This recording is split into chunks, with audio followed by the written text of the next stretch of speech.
Welcome to another episode of Intuitive Creator Spotlight. I am Stella, your host, and in this playlist, I invite beautiful intuitive creators who absolutely embrace their journey, their path, and now are on a mission to help the world or other people connect with themselves and others. Today, I have here with me the amazing Katryn Rose.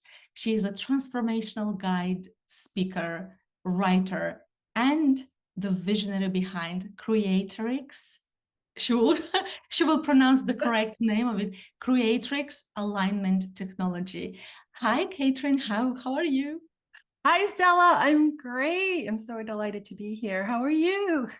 I'm very good. Thank you. And thank you for accepting to be my guest today. So I guess my first question will be about the beautiful technology, which is Kreatrix Alignment Technology. What does this mean? Because it's like you have to prepare your mouth to I know. pronounce the words, I feel.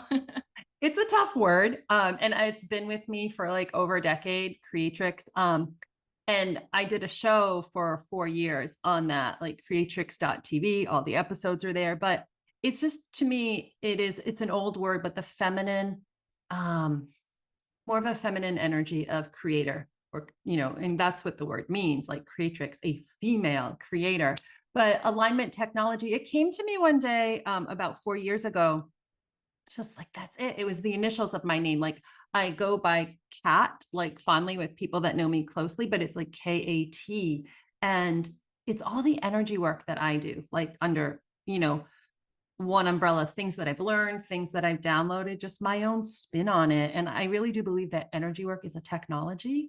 And, we receive a lot of energy from the cosmos, that it's a higher tech, if you will. So people had told me, oh, you need to call it a technique, but to me, it's a technology. So that's what it is. It's like my brand of energy work that I do, you know, in a simple nutshell, if that Yeah, helps. wow, that's so much meaning behind these three words, because then when you look at letters and how they connect with you, who you are, your energy, your name, it's so Mm-hmm. profound. And thank you so much for explaining that.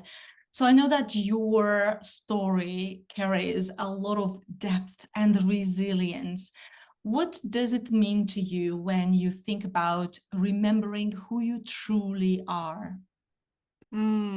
That's a great question.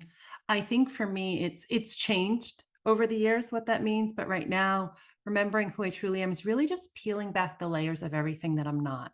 The conditioning, other people's energies, other people's like, you should do this, you should be this. And not that it's all with bad intent, but it's still other people's opinions or ideas of the world. So remembering who I am is just clearing that away, doing energy work, healing work, trauma work, whatever that means to you, and getting in touch with the core of who I am.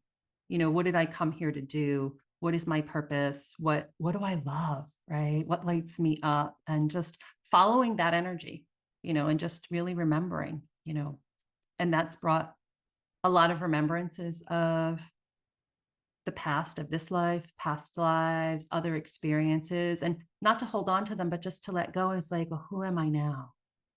And I use I don't know if you know who Paul Selig is. He's a channel. He channels the guides. And one of the attunements, they use a lot of voice attunement. And it simply states that I know who I am in truth. I know what I am in truth. I know how I serve in truth. I am free. I am free. I am free. Or I am here. I am here. I am here. And I use that a lot, and just to really ground the energy of who I am, and things just keep unfolding. So Just as you're saying those words, it's like bringing the whole attention to the present moment. And just like you said, yeah. yes, you look into past, future, parallel lives, different kinds of dimensions. But then it's like, when you want to wake up and you use a sound, or somebody comes and says, please Mhm. wake up, that's how you're waking up yourself, saying, hey, I'm here, Yeah. I'm right here right now. And that's so beautiful. Thank you so much for mentioning this. because I'm sure if our beautiful viewers are watching this, if they resonate with it, they will watch this on replay and listen to these words again. When you think about your journey, and you mentioned like traumas, going through traumas and healing, and then remembering from the past, but still being present right here, right now. Now, when you reflect on your work with other people, Mm-hmm. and they come to you, where do they usually start from on their journey? Do they come to you with, I have a problem in my present, or I just want to know more about myself, or I just want to connect with my past, or anything else? I think for me, the bulk of the people that I worked with, because it varies, it could be all of those, but a lot of them are coming with deep pain, and experiences that they haven't fully understood or been able to process, or they've tried a lot of other methods or techniques and they say it hasn't worked. I think that's not true. They probably peeled back layers of stuff, but and oftentimes I also find it has to do with relationships, relationships with other people. But the crux of it is the relationship with ourself, right? Or source, but they're not always ready for that. So I think they come with relational crisis and different pains that are in this life. Like a lot of the clients that I've worked with, we don't talk about past lives. I do more on my own. It may come up now and again, but the focus is like in this lifetime, the present moment, as much as we can ground into that. And as those other threads are pertinent, it'll come up. Maybe in the future, more people will come to me about that stuff immediately, but yeah, it's just about what's going on here and now. And when you think about your work with these beautiful souls, and they come to you and they say, I'm in deep pain, and then you realize they have problems maybe with relationships. And I think when we have issues in our relationships with other people, there is always like a mirror for us to look within ourselves to see like what kind of work we need to do. So if you think about your collaborations with people, when they come to you with this pain, what would you say is like a common pattern that kept coming up as you were working with all these different people from different walks of life? Well, because a lot of our clients are mirrors for us, I think one of the main things that comes up is trusting themselves and trusting the information that's coming through, that they've doubted it. And also doubted, there's all these questions like when we go through challenges, why is this happening? And so they might assign meaning to isn't necessarily all of the picture. I don't want to say it's wrong, but so they're struggling or grappling with some of that. And some of the clients that I work with, and I collaborate with a couple of other women. I mean, we've had people, it's not just romantic relationship, it's romantic, or it's relationship with family, and family that's passed over to the other side, or from suicide, like deep painful issues that are hard to comprehend and understand. So I don't know.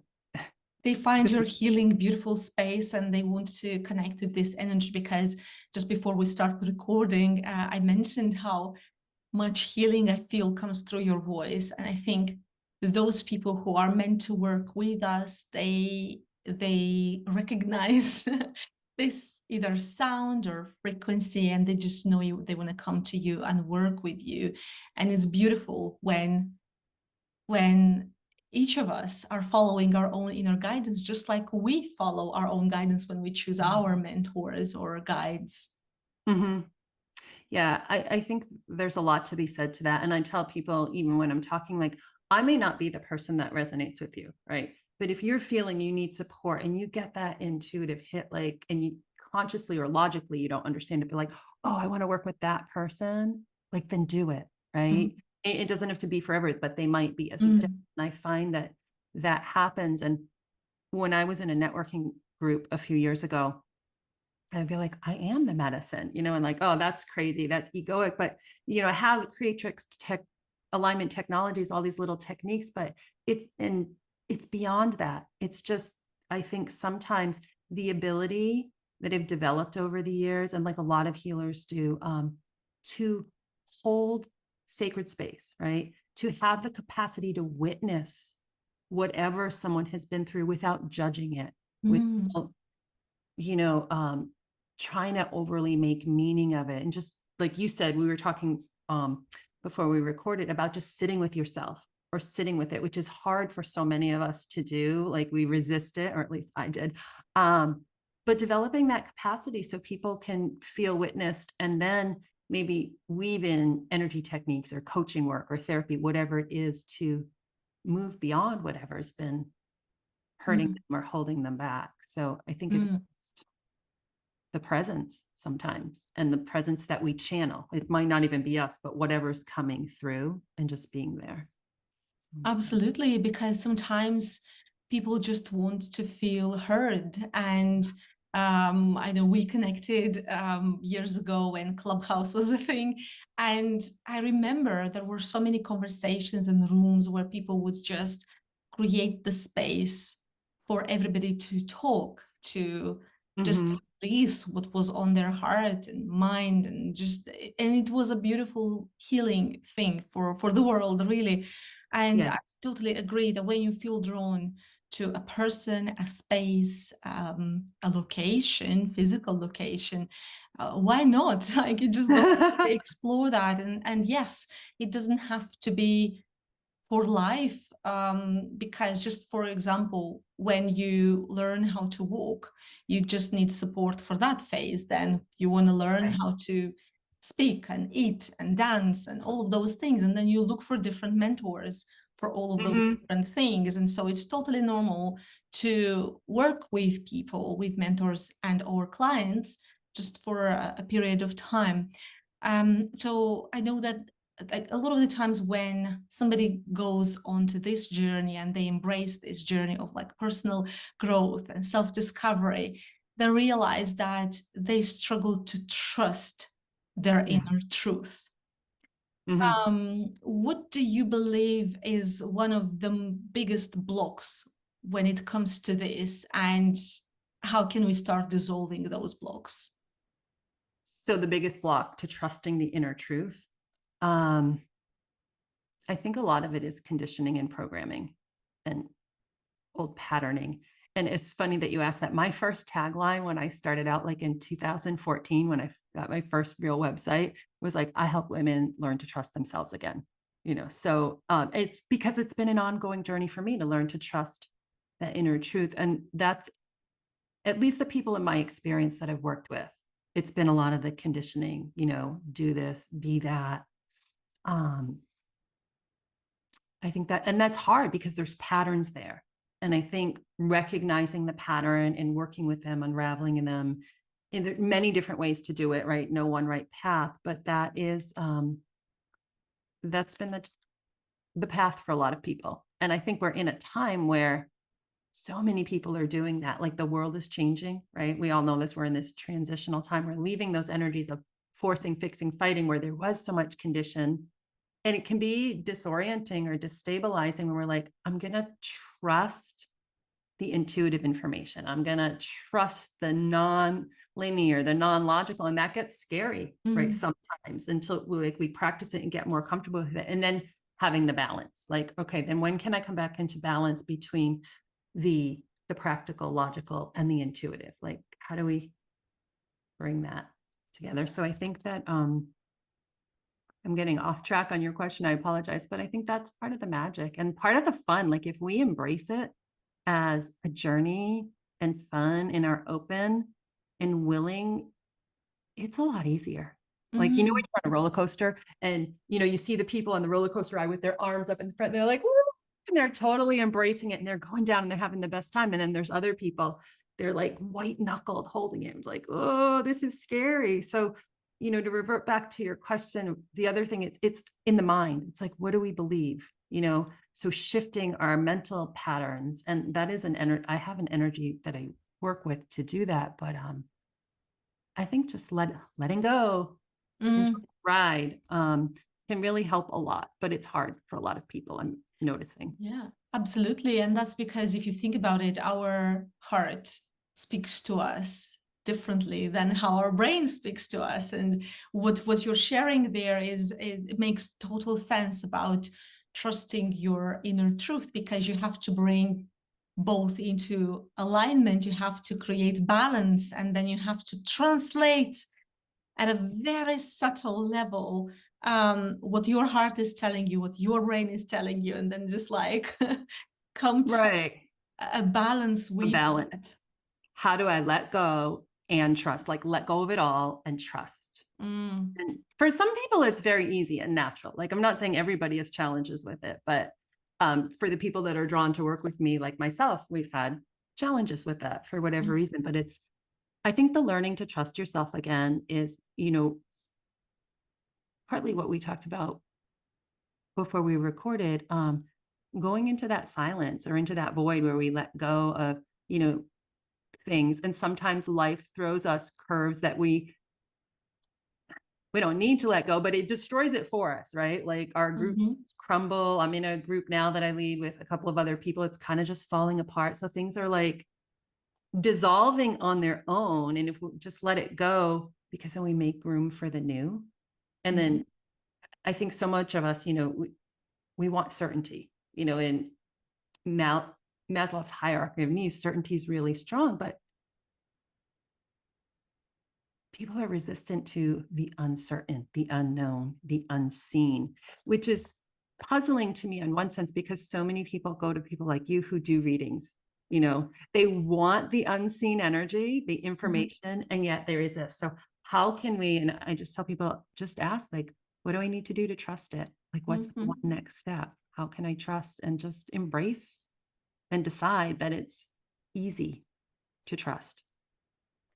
It absolutely is. Yeah, it can feel scary at the beginning, but then once you choose to train that muscle, once Mm-hmm. you choose to practice this almost every day, if not every day, with small choices at the Yeah. beginning, small choices about what do I want to eat now? Like, what does my body want to eat? Mm-hmm. Or what kind of song do I want to listen to? Or where do I want to go for a walk or whatever? Like those small choices, sometimes we may just automatically do the same thing again and again because we're used to going to the same shop or we're used to Yeah. listening to the same song. But what about like spending that moment in silence and actually asking, putting the question, and then Mm-hmm. sitting in silence to see what thoughts, what impressions, what feelings will come through, and even like memories of what you ate when you were a child and it was your happy moment and that's what your body wants now. And like, yeah, Mm-hmm. it's just moments like those, and it does take time. And it's interesting you mentioned how, yes, sometimes people will come for readings, and it's so interesting that it took me a long time to kind of craft my own profile, if you wish, as a reader, Mm-hmm. because that was actually one of my biggest, well, I'm not sure I need to do it or I should do it, because I knew the like what kind of beliefs were associated with that. And people thought, well, if I'm going for a reading, that person is going to tell me everything that's going to happen tomorrow and will predict everything for me, which that's Mm-hmm. not the case, really. Because even when you work with tarot cards, well, tarot is a huge spectrum of images and symbols and energy in different phases and chapters of possible chapters of someone's life, Mm-hmm. that when you look at it, it just there is so much knowledge that comes through. And it's Yeah. like you're looking through um you're looking to, like through a menu of something, and a reader will just tell you what to expect from every choice energetically based on what the cards show. But Right. the choice is in that person's hands. And Mm-hmm. this is actually a gift that a reader can give to their client, instead of Yeah. telling them, you must do this, because otherwise your world will collapse. And instead, showing like this is what comes up as you're having these thoughts. then you Mhm. take this information and take whatever decision you want with that. So thank you for bringing this up. And then talking about choices, I know that your healing didn't come just in one moment. Your healing came from thousands and thousands of small choices. So if someone who's watching us now thinks, well, I'm overwhelmed with what do I need to do? I'm overwhelmed with everything, and I know I need to start this journey. What kind of advice or suggestion would you give them? That's a great question. I'd do simply similar to what you talked about. And we talked about just tune in inside and ask yourself, like, what is the next step for me? Just, ask like one step at a time. We don't have to know the end outcome. Just take that first step up the stairway. And when you receive the information, even from yourself, not a reader, take the action step and follow through. I think a lot of people get the information, myself included, but then never take the action, because we still have to do, it's that balance. So, and then, rinse and repeat, just start asking like, what's my next best step or optimal step? And start there. Just don't think about, if you can help it, don't think about everything for a minute. Just here, now, in this moment. Keep it like, I try to bring it back to some of my clients. Just keep it simple and start Mm. there. You know, ask. Simplicity brings a lot of wisdom with it, for sure. And so I know that you have done a lot of work on yourself, and you've been through a lot of different experiences, including trauma and not so pleasant experiences too. So in your view, how do you think energy, trauma, and then clarity that you're seeking on this process intersect into this journey of deep transformation? How do all of these things connect when you're stepping into your path of transformation? Uh, Sounds like the magic of integration. Like, how do we integrate it Mm, all? I think that starting with a willingness, really helps, like a willingness to, one, do the work, whatever, however that looks like for you, but being willing to see things differently. We don't, you don't see it differently immediately, but just that willingness and openness. Can I start to see what may have happened differently or through a different lens? I like to call it the diamond perspective, because you have all the fractals of light and different ways of looking at things, and just start there. And then, for a lot of people, journaling works, to bring it in. When we free write or journal, then we have some aha moments like that our conscious brain wasn't aware of. So I just, intention is really powerful. Like, I'm going to integrate this. I'm going to allow it to unfold, and then keep it simple. Go back. What action step do I need to take next? Who can I work with? What would be optimal for me in this situation? And just start letting it all come together. In I will say, it looks messy a lot of the times. It doesn't look like our brain wants our perfect, vision of what is at the end, but just be in that state of allowance. It can help it integrate and get support. you know I would say get support, somehow, somewhere. And if the support that you've had in the past hasn't worked the way you would love to, try again. Some people, and myself included, have gone into isolation, like, oh, this doesn't work, I'm not going to do that, and just we stop, and then we do ourselves and the people that we love and the collective at large a disservice. So if just keep moving. And if you are someone who's open to energy work, find someone that you can trust, because I think for me, that was the missing piece. Like, I've done therapy, I've done all the things, and I've been interested in learning about energy work off and on since the mid 90s. But it always comes back to that's, what's moved me forward, like propelled me forward. And that might be different for anyone, but be willing to explore it if you haven't already. I think it can take us a long way. My friend that I collaborate with for years that I met on Clubhouse, Crystal the Master, we talk about it all the time still. And she's like, Mhm. energy before action, is one of her key phrases. So if we can really begin to tap into the energy and see things differently, things really shift, Mhm. and then support or guidance, for even readers like yourself, like to help us see what we can't see, and I love what you do about choice, because I do think it's about choice, and every choice shifts the field, every choice we make. So, uh, Mm. Absolutely. And then, as we make the next choice, then the other door will open, and then we'll see yeah, the other like junction to go left or right. Because sometimes um, I see that around me a lot when people feel like, oh, I don't have patience for it. I just want to know what is going to happen tomorrow and next year and all of that. But really, how can you know what is going to happen next year if maybe you will choose to do the work on yourself, or you might not choose to do the work on yourself? So how can next year be set in stone, considering that you can choose to spend that time with yourself? And then when you spend that time with yourself, that there are other things that happen because maybe you choose to learn about yourself, how you respond to the world in a particular situation, and then the other situation comes through. And so it's a chain of events. And then before you know it, maybe what was supposed to happen next year, a good thing, happens this year. And it happens fast yeah, because you've done the work.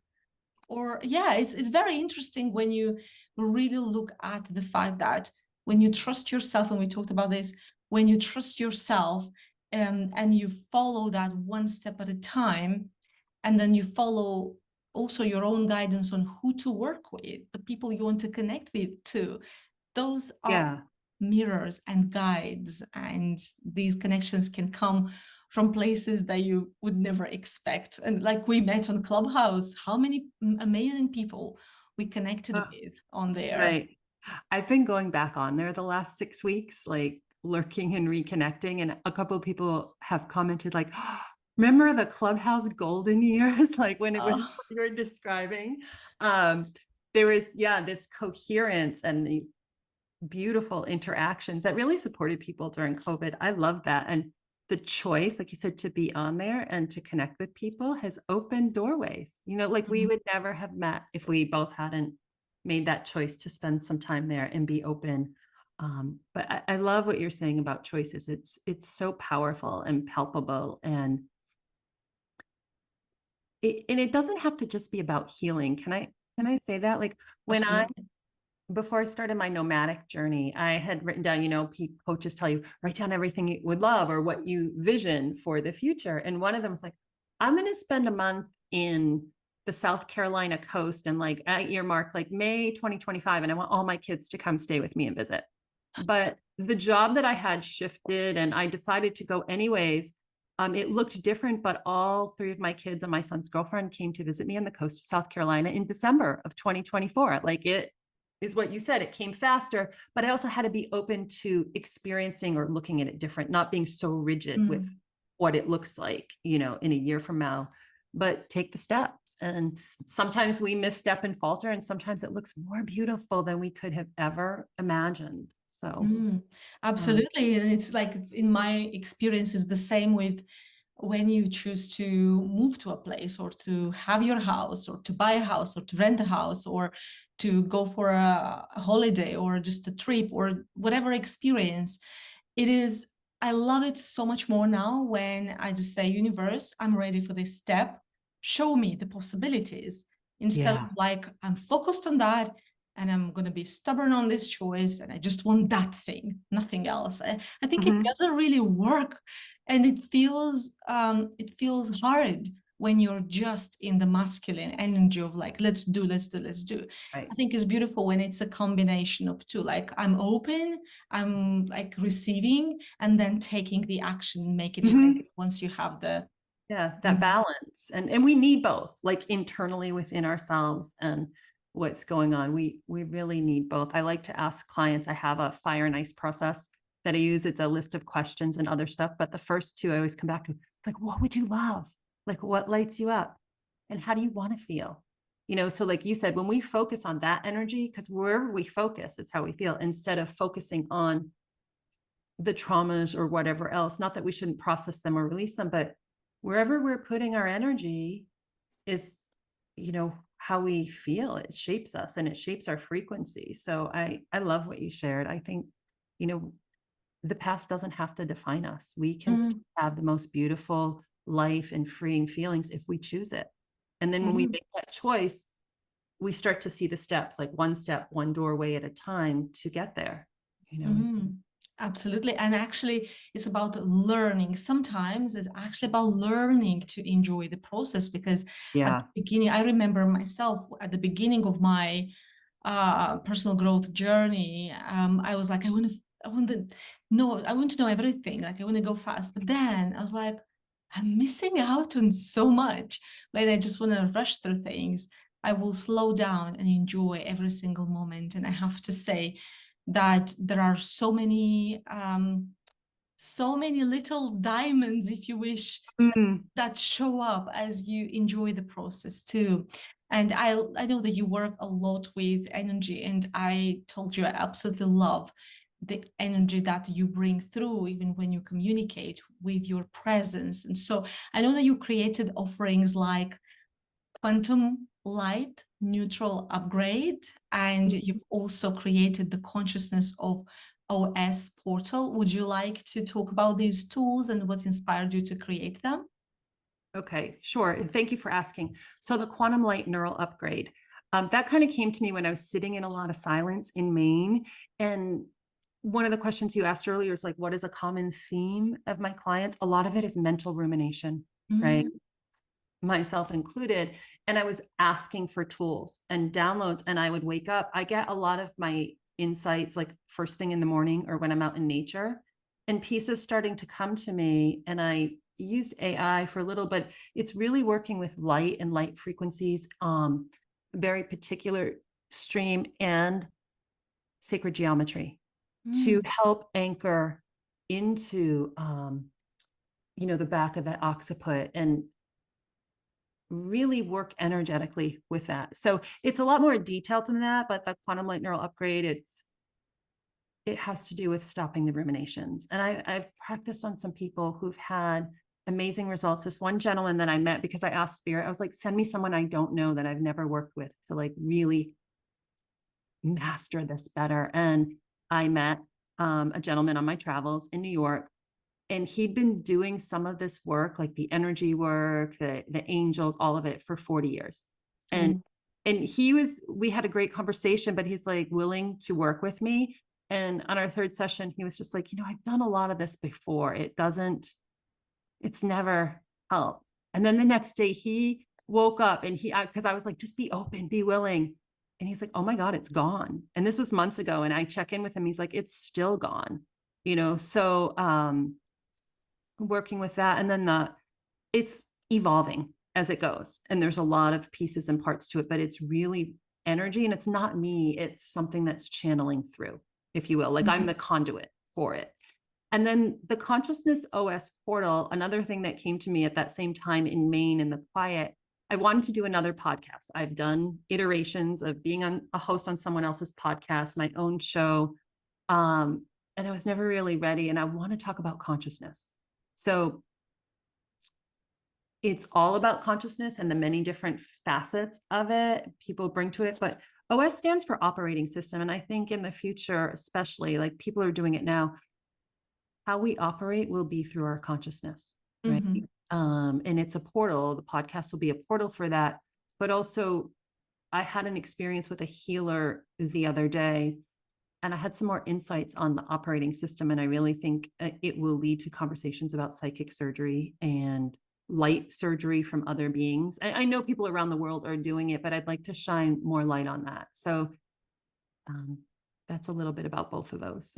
Very interesting. And to everyone who's watching us, Please check out the description of this video to know how you can connect with Katryn and with all of these amazing things that she's working on. She has an incredible energy, and I'm super, super grateful that we connected in this episode today here to Katryn. So as we are wrapping up this episode, what would be one thing that you want our viewers to carry forward from this conversation? I think one thing that wraps up this conversation and everything I do is reminding people to trust that there's nothing more powerful than the light that they are. Like, and just if they could lean into that and follow the breadcrumbs, they'll make some progress if they want. So thank you, Stella, for asking. Thank you. Thank you for your beautiful presence and for all the wisdom you shared with us here today. And to everyone who's watching us, if you're new to our channel, please subscribe, like this video, and let us know your thoughts. And I cannot wait to see you again next time. Thank you. Bye.